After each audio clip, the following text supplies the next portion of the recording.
So,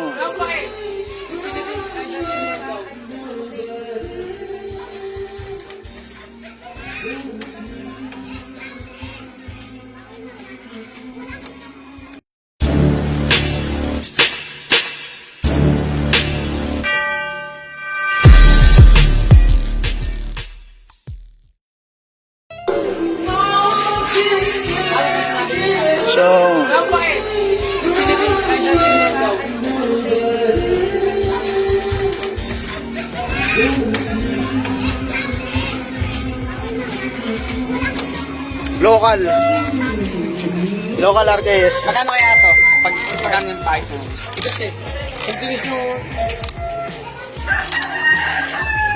Baby, mas matigas pa yung preno kaysa sa clutch. Uy! Balik ka doon. Ito po, Charmaine. Yung camera yung iPhone dito. Original to eh. Hindi, kapares ng ano to, iPhone. Sony yung camera nito. iPhone na rin. Ay, baba makin na yan. Oh, langis pa lang, 800. Wala pang 800 eh. Loko-loko na puta. Jumbo ba? Uy, yung ano, nadagan. Ang inang motor yan. Pagkasin niya yung stop ng malawdi. Pagkasin niya yung pipe mo, lagyan niya sa kanya muna. Oh. Zoom in! Zoom out! Gusto nga mo dyan, boss. Boss, ito mo yung owner, oh. Zoom in! Matatay eh. Trip nyo ako ah. Trip nyo ako ah. Sabay ko. Future ah. Nakapagba na. Ay, nakapakarwas ka ngilo? Anjay lao din. Ha? Tap, nung nakaraan pa eh.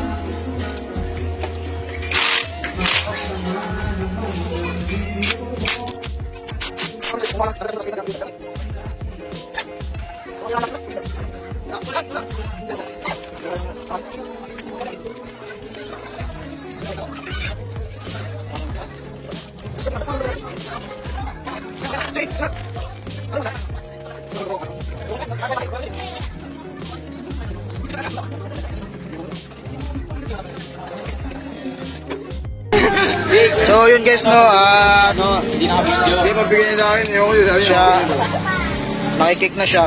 Yan. Gumagana rin tong idle. Saka ito. So itong hindi umiikot. Yan. Very good. Umiikot eh. Tapos kulang siya ng mga washer. Ito, lining pa. Kulang ng washer. Yan. Lining ba? Yung clutch hub niya, yung impis na. Yan. Ito, ang dami kulang oh. Tapos kayod na. Yan, kayod na. So ang dami niya na rin plate oh. Ayun tayo yung kabya sa'yo. 2, 4, 6. na lang no, para sumikip. Yan. So lining, Dami na eh. lining, clutch plate, yan. Upod na yung clutch plate niya, yan. Sumisilip ko yun, oy. Lining, Silip ko. bali tatlong lining ha. Tapos clutch plate ulit. Puro upod. Tara mo. Parang kinabutan lang ito. Clutch lining, clutch plate, clutch lining, clutch plate, apat. Kayo ka! Oy, hindi mo nyo nakita to. Ito, hindi na bago. Hindi, stop nyo yun. Bali pitong clutch lining.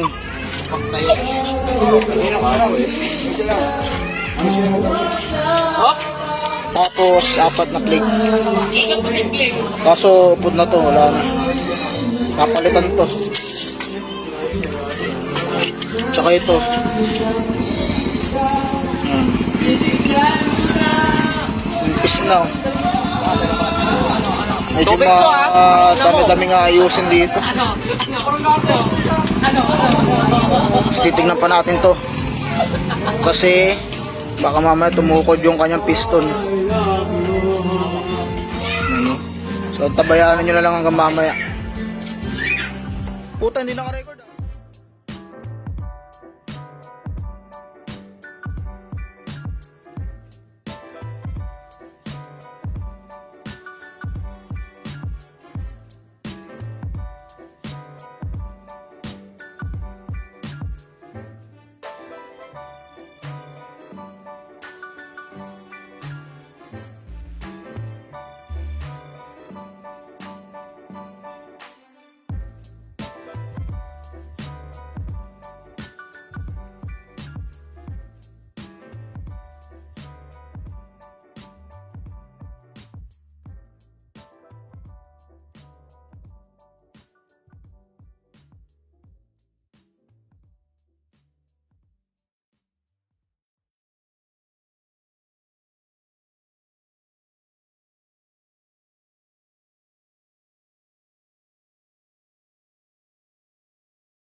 natanggal na natin to, no?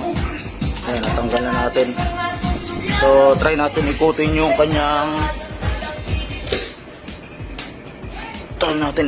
kanyang ano, crankshaft.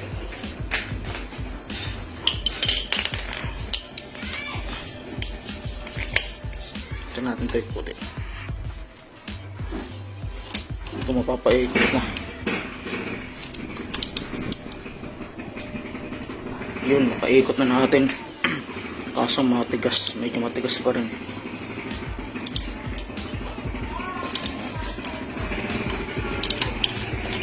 Kaya siya matigas, no?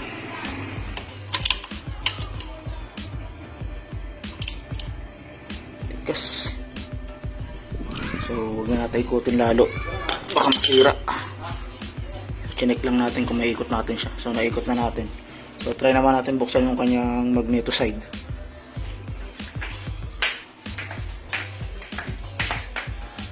So, ito, bubuksan natin to, no? Kanyang magneto side. Check din natin.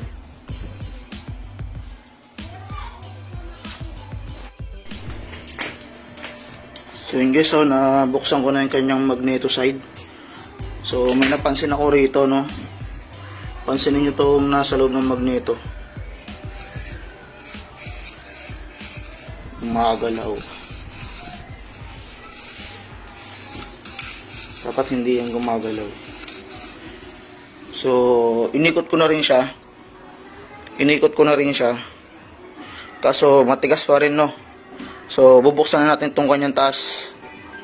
Yung block tsaka cylinder head, no? Para ma-check natin. So, bubuksan ko muna. So, yun guys. Tanggal na natin yung kanyang cylinder head. Yan. Kanyang cylinder head. So, chinek natin, no? So, wala namang problema rito. Kanyang cylinder head. Ayan. Wala naman siyang problema dito. Ang napansin ko lang dito is kulang yung kanyang washer. Ayan. Tatlo lang yung washer niya. Dapat 4. So okay siya rito, no, sa cylinder head. So pag binaklas natin to at wala pa rin talaga, no. So ibig sabihin nandoon na sa loob ng makina mismo yung issue niya. Nasa loob na. So kaya ngayon ay bubuksan na natin to. Yung kanyang block, tatanggalin na natin. Saka ito. Kung wala pa rin talaga, doon na sa loob yung mismo yung issue niya, ano. So buksan ko na ulit.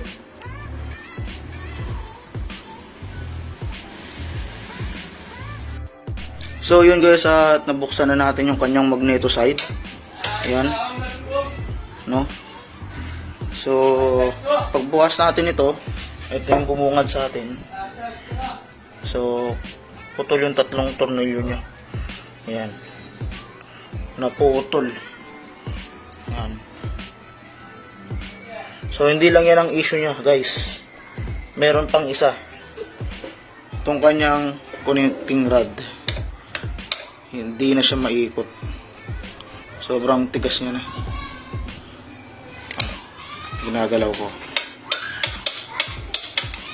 So nag-lock siya. Yan. So mangyayari talaga nito, Sir Jeffrey, no? Ang mangyayari talaga nito is biyak yung makina mo niyan. Kasi tatanggalin natin yung kanyang crankshaft. So yun ang mangyayari talaga dyan, sir, no? Wala eh. Hindi na magalaw talaga eh. Dapat nakagalaw yan eh. Ayaw nang gumalaw. Tigas ah.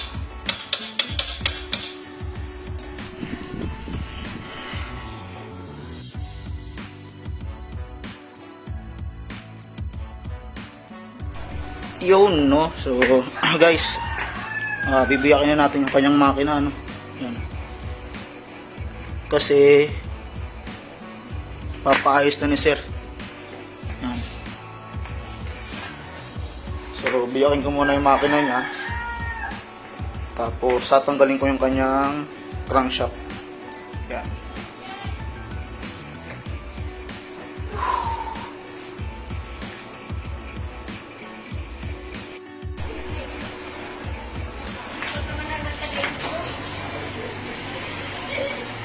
So, ayan, no, nabaklas na natin lahat. Yun. So, may isang problema pa dito sa loob. Kanyang bearing. Pansin nyo guys.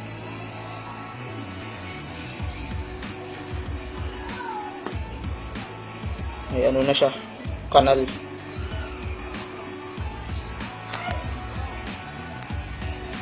Yan. Nagkakanal. Pati yung kabila. So papalitan din natin ang bearing ito. Wala oh. Tigas. Nawala ng clearance. Dikit na dikit eh.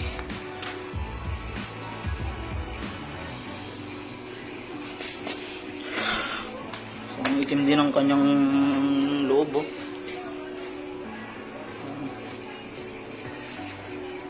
So mukhang bihira si sir mag-change oil.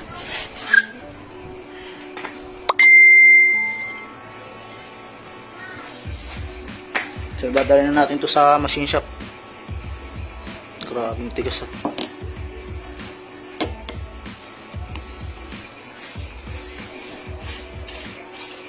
Five hours later.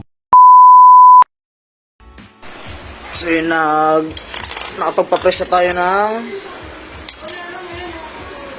connecting rod. Yan o. So bago na yan. Bago na rin yung kanyang bearing. So ito yung pinaglumaan niya. Papansin nyo, no? Grabe yung kayod.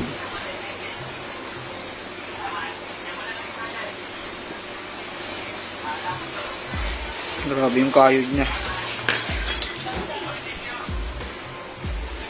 Tama na rin.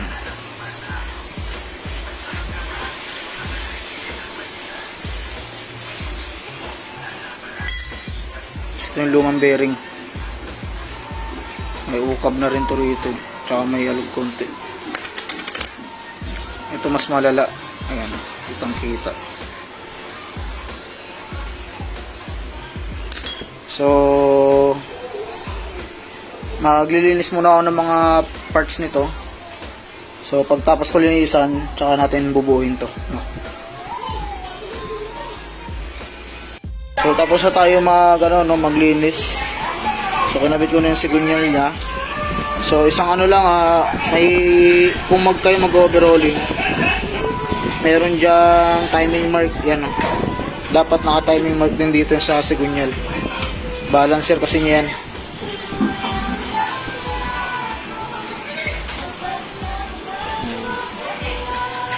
Balancer niya kasi yan. So ikakabit ko na tong kanyang mga transmission tsaka ano ba to? Shifting drum, no? Pagkatapos siya, lalagyan na natin siya ng gasket maker. So yun.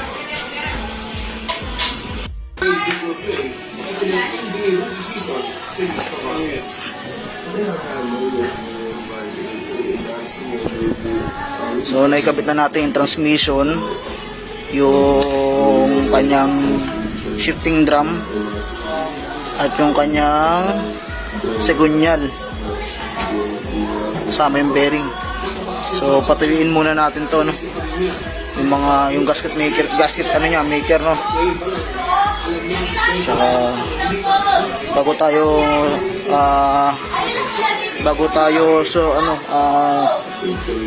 naglagay ng mga ibang parts niya pa.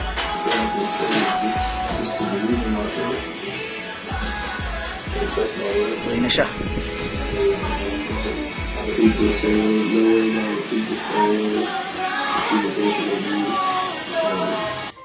So yun, nakakabitan natin yung clutch system niya, yung kanyang clutch housing. Yan. Nakabitan natin yung housing niya. Yan. Dati may alugto, ngayon wala na. Kasi kulang siya ng washer nung nakaraan. Yan. Pwede siya.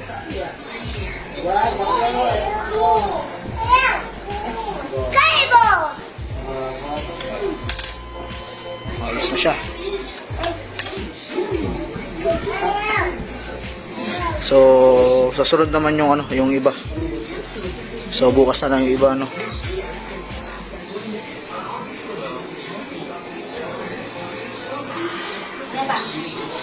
The next day.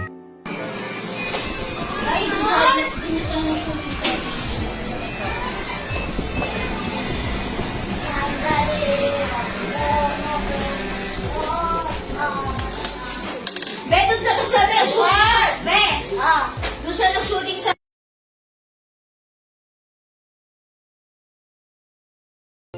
So, yun, nakabit na natin yung kanyang piston.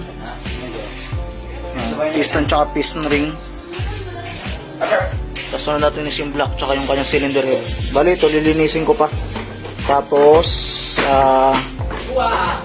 hahasain yung kanyang valve. Yan. Linisin ko rin yung mga yan. Yan. So, kapit ko muna ang kanyang block.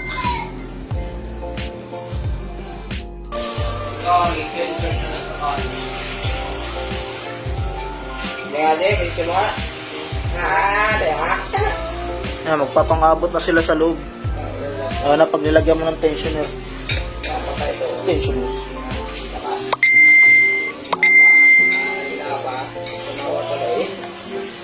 Yan o. Nabaan. Kaya pala yung nabaan to.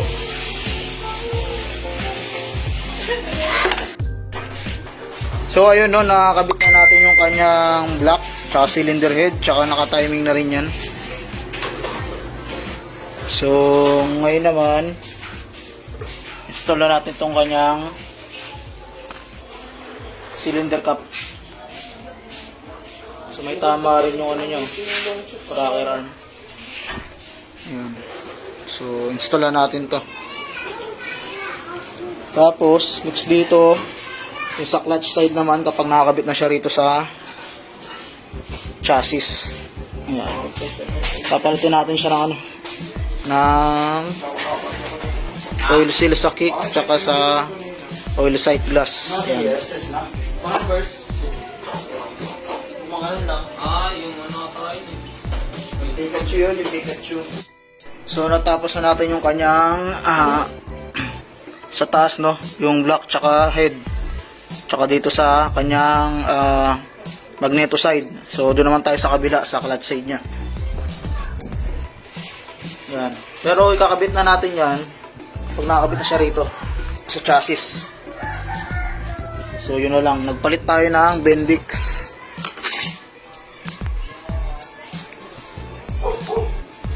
Nagpalit tayo ng Bendix drive. Yan, papansin nyo. Yan. Tapos may biyak na yan.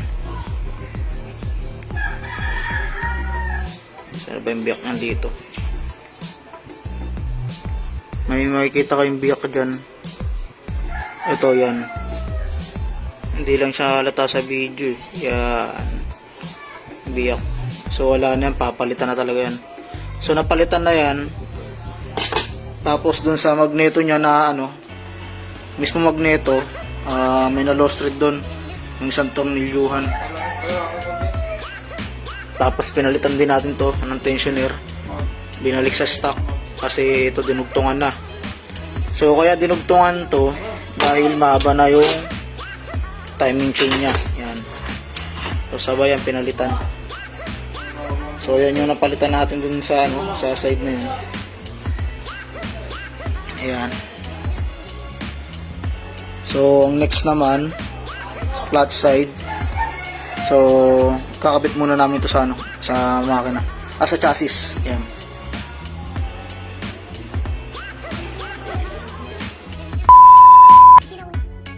So yun guys, no, hindi ko na napakita sa inyo kung paano ko pinabit yung makina. Yan. So yan tunog niya.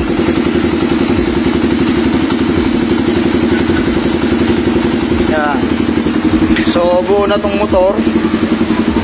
So for testing na lang ito mamaya pag tumila na yung ulan. Taas kasi ng ulan dito eh.